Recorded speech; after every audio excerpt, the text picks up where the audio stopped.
Прыскаем, прыскаем, прыскаем, прыскаем, прыскаем. Выравнивайте свежевзбитым кремом. Так, мы берем достаточно большую порцию. То есть, смотрите, я 2 таких вот черпака беру для выравнивания. Это как бы вот еще, можно сказать, минимум для меня.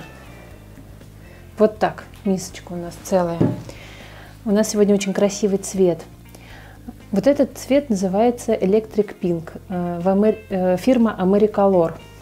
Например, 19-й Electric Pink, по-русски говоря, розовый электро, 19 кредовский, он другой по цвету. То есть он не обладает сочным таким барби-розовым цветом, он больше к природному цвету ближе. Поэтому, если сможете, возьмите, найдите Americolor, розовый вот этот электропинк, он часто бывает в продаже и в интернет-магазинах. Этот цвет вам пригодится для детских тортов или для особо сочных цветов. Мы берем Electric Pink. Берем сначала все понемножку. Я даже не буду сейчас черный добавлять, замешаю вот этот розовый, чтобы вы увидели, какой красивый цвет. Он такой цвет розовый Барби, цвет конфет, таких ярких-ярких. Совершенно к природе не имеет ничего отношения этот цвет, никакого. Но если сделать этот цвет нежным и еле заметным, то тогда он напоминает сахарную вату розовую. И это очень аппетитно, очень красиво смотрится. Вот такой нежный цвет мы сделали. Добавим еще розовый. И добавим черный. При добавлении черного цвет изменится в более благородный оттенок, но останется таким же ярко-розовым. Я поменяла черный на Americolor'овский, потому что тот мне жидковат был. Так, я беру черный цвет и немножко добавляю, капельку. Теперь мы потихоньку все это размешиваем с одной стороны миски, чтобы посмотреть, не переборщили ли мы с черным. Обратите внимание, какой сиреневый цвет у нас получился, да? Черный краситель, если его разбавить белым, он даст такой темно-сиреневый оттенок. Вот этот черный цвет, он придаст нашему розовому цвету очень красивый благородный оттенок.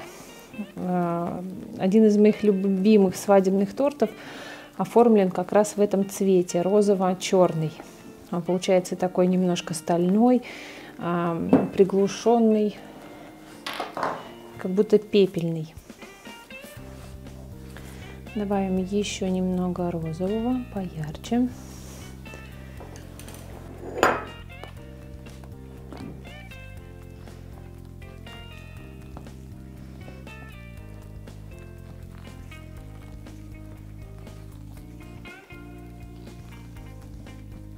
Так, я добавлю еще немного черного и снова промешаю.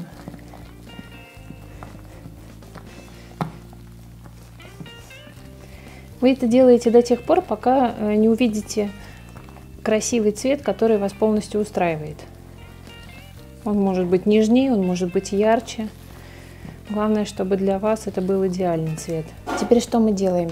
Перед тем, как положить наш основной цвет, нам нужно покрыть тонким слоем. Можно взять белый крем, можно взять уже замешанный в цвет, смотря как вам будет удобнее, какой крем не жалко.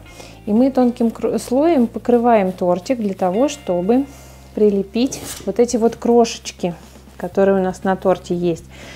Потому что есть вероятность, что мы будем покрывать основным цветом, и у нас попадут крошки на крем, прямо на верхнюю его часть. И будет как бы не очень круто, будет не очень здорово. Поэтому мы тонким слоем проходим по торту и прилепляем наши крошки, чтобы они у нас не болтались.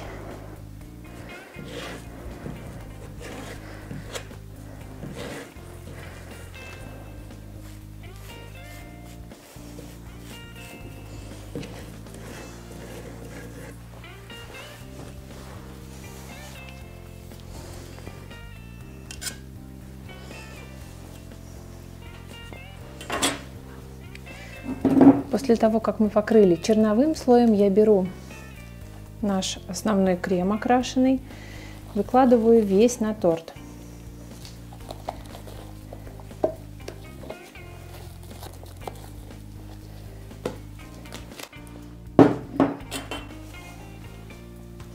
Вы можете сделать это через пакет, то есть вы можете нанести весь этот крем на торт с помощью пакета. Сделать дырочку и, крутя тортик, нанести через пакет весь крем. Я это делаю с помощью шпателя, да, наношу крем на торт. Распределяю плоским шпателем по верхушке торта крем и потом размазываю на бока. Толщина крема должна быть примерно от 5 до 8 миллиметров. Возможно, сантиметр у вас получится, ничего страшного, так тоже подойдет. Так, видите, крошки, но все равно вылезли. Мы их убираем. Отрывайте шпатель с скользящим движением. Не отрывайте его так, потому что у вас оторвется крем вместе с тортом.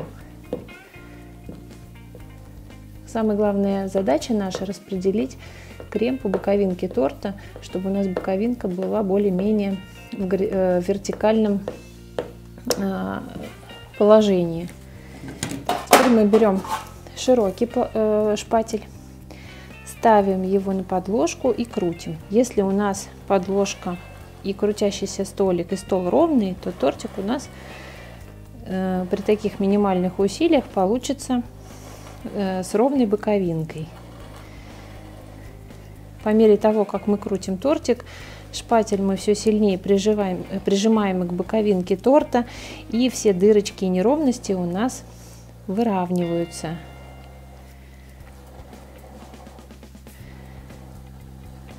Когда вы собираетесь оторвать уже шпатель от торта, нужно сделать скользящее движение по боковинке торта. Видите, у меня вот осталась полоска, потому что когда я останавливалась, шпатель сделал такую вот полосочку, да, на торте, и нам нужно ее убрать. Давайте попробуем легким скользящим движением поставить шпатель. Ага, не прижала. И еще раз скользящим движением убрать. Ну вот, намного лучше стало. Вот у нас с вами получилась ровная боковинка. Я даже не буду сюда прыскать водой, хотя есть еще и такой вариант. Бывает такая печалька, что боковинка получается ну совсем рябая. Прям рябая, вот такая вот. Вот такая, никак не заглаживается. То что мы тогда делаем? Мы берем пульверизатор. Он должен быть с очень мелким распылением. Относим от торта примерно на 30 сантиметров этот пульверизатор и прыскаем на боковинку или на верхушку, смотря что вам надо выровнять, загладить. Прыскаем, прыскаем, прыскаем, прыскаем, прыскаем. После этого берем шпатель и начинаем заглаживать. Тогда у вас получится гладкая блестящая боковинка. Здесь не надо шпатель прижимать очень сильно. Здесь задача шпателя разгладить подтаявшую верхнюю часть крема. Крем начинает от воды таять, только верхняя часть. И попадает, как бы он получается очень жидкий, да, и начинает заглаживать очень хорошо, удачно заглаживает все наши вот эти вот рябые части. Опять же, мягко убираем шпатель, чтобы у нас не оставалось вот таких полосочек, как у меня сейчас, вы видите. Вот. Все это нам поможет. Так как слой крема достаточно у нас толстый, да, где-то как минимум 5 миллиметров, то крем не растает настолько, чтобы открылась наша начинка или бисквит. С верхушечкой вы можете сделать то же самое. Вот смотрите, верхушечка у меня уже постояла, пока я возилась с боковинкой.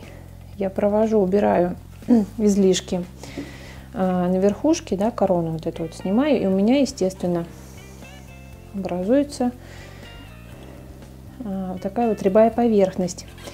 Когда вы закрываете верхушку полностью цветами, каким-то украшением, то это не страшно. Вот, но Но если у вас совсем немного украшений, то, конечно же, нам нужно ее, эту верхушку, загладить. У нас украшений много, вот, но мы все равно ее загладим. Хотя она иногда и такая рябая, получается очень даже аппетитная и красивая. Так, что мы делаем? Мы отводим пульверизатор подальше, прыскаем немного.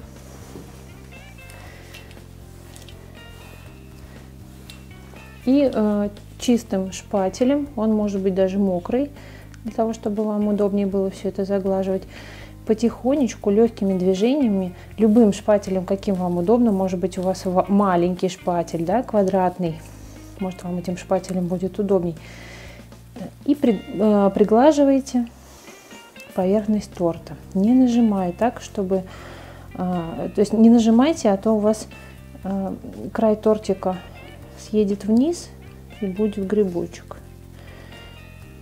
Очень легкими движениями, чтобы не навредить. Посмотрите, какой красивый ровный уголок у нас получился.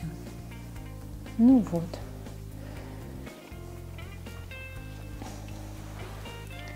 У нас тут немножко пузырики вот с этой стороны образовались. Их тоже можно загладить. Снова пройтись тут шпателем.